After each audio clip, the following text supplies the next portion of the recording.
Hey, Sam.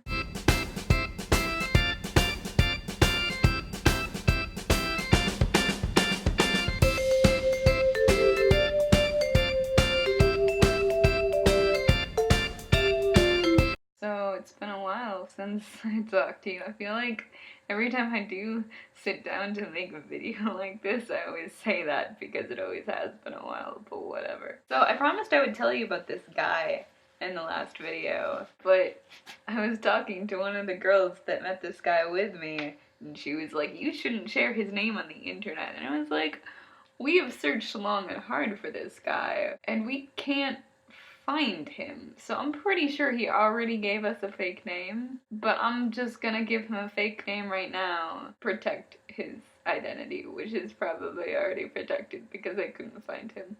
But anyway, I'm gonna tell you about Todd. So me and this girl and this guy were walking late at night, and we went to the lake where there's this little like dog park, and it's like sectioned off.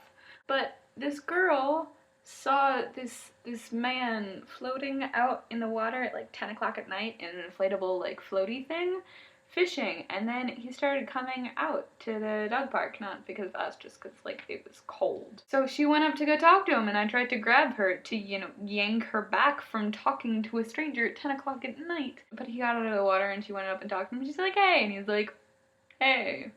And she's like, what you doing? He's like, I'm fishing. She's like, cool. Why are you fishing?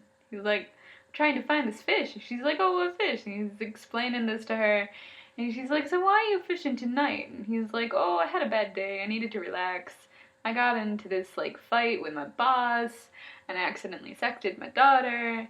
And she's just like, oh, what do you do? What'd you get in a fight over? He's like, oh, I make test tube babies. And she's like, oh, how does that work? And he's like, you know what? I gotta urinate. So you just go over there and I'll tell you later after I urinate. And so we do, and he come back and he just tells us all about how to make test tube babies. Then explains, like, I don't know, how he goes mushroom hunting and shows us all these pictures on his phone and tells us all about his life. And it was just really, really weird. I don't know what to tell you, man. It was just the weirdest trip. I don't even know. I'm kind of just wondering if this is how after college is going to be, if I move to a city and just city life, because I grew up in a suburb, and then I went to college in a very small town. That was my first like experience of actually living in a city, and it was super duper weird. I mean, it was really nice though. Like, I think I'm going to enjoy it when I move, if I move to a city. I am really terrible at cooking for myself, I realized. Like, if I don't have food that I can make in under 3 minutes, I just won't eat.